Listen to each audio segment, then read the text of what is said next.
High বন্ধুরা, আজকে আপনাদেরকে দেখাবো ৪৫ ফিট ইন্টু ৩৫ ফিট জায়গার মধ্যে অসাধারণ একটি ডুপ্লেক্স বাড়ির ডিজাইন। প্রথমেই আপনাদেরকে দেখাবো গ্রাউন্ড ফ্লোর প্ল্যান, যেটার সামনের অংশে একটু ডিজাইনেবল করা হয়েছে। প্রথমে কয়েকটা ধাপ রাখা হয়েছে এবং একটা সিট আউট এরিয়া রাখা হয়েছে। তারপরে প্রধান প্রবেশদ্বার দিয়ে প্রবেশ করেই আমরা পাচ্ছি একটা হল রুম, যেটা ২১ ফুট ৯ ইঞ্চি ইন্টু ১৩ ফুট, এবং এর পাশেই পাচ্ছি আমরা একটা বেডরুম, যেটা ১২ ফুট ইন্টু ১৩ ফুট, এবং এর সাথে একটা বারান্দা আছে ৯ ফুট ইন্টু ৩ ফুটের।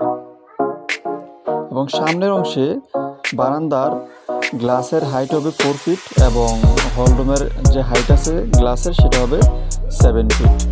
এবং মিডল অংশে আমরা রেখেছি একটা ডাইনিং এরিয়া, যেটা ১৭ ফুট ইন্টু ১৪ ফুটের মধ্যে ডিজাইন করা হয়েছে। এবং আমাদের যে ডুপ্লেক্স স্টেয়ার আছে সেটা হচ্ছে ১২ ফুট ইন্টু ১৪ ফুট ১৪ ফুট। এবং এখানে একটা কমন টয়লেট আছে, যেটা সাইজ হচ্ছে ৮ ফুট ইন্টু ৫ ফুট, এবং এর পাশেই যে রান্নাঘরটা আছে সেটার সাইজ হচ্ছে ৮ ফুট ৭ ইঞ্চি ইন্টু হচ্ছে ৮ ফুট।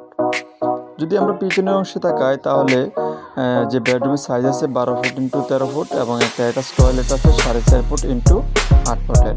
একদম সেমভাবে এখানেও ১২ ফুট ইন্টু ১৩ ফুটের একটা বেডরুম আছে এবং এর সাথে একটা অ্যাটাচ টয়লেট আছে ৪.৫ ফুট ইন্টু ৮ ফুটের। এটা হচ্ছে আমাদের নিচতলা প্ল্যান। আমরা যদি উপরের প্ল্যানটা দেখি, এজিটিভ সেমভাবে সব কিছু ঠিক থাকবে, এবং সামনের সিট আউট এরিয়া এবং ধাপগুলো নিয়ে একটা টেরেস হয়ে যাবে। এখানে আমাদের টেরেসের যে সাইজ সেটা হচ্ছে ২০ ফুট ১১ ইঞ্চি ইন্টু ৬ ফুট ৪ ইঞ্চি, যেখানে বসে আড্ডা বা গল্প করতে পারবে। এখানে টোটাল ১৬৩০ স্কোয়ার ফিট জায়গা রয়েছে। যদি কেউ এই ধরনের বাড়ির ডিজাইন তৈরি করতে চান তাহলে আমাদের সাথে যোগাযোগ করতে পারেন। ধন্যবাদ সবাইকে।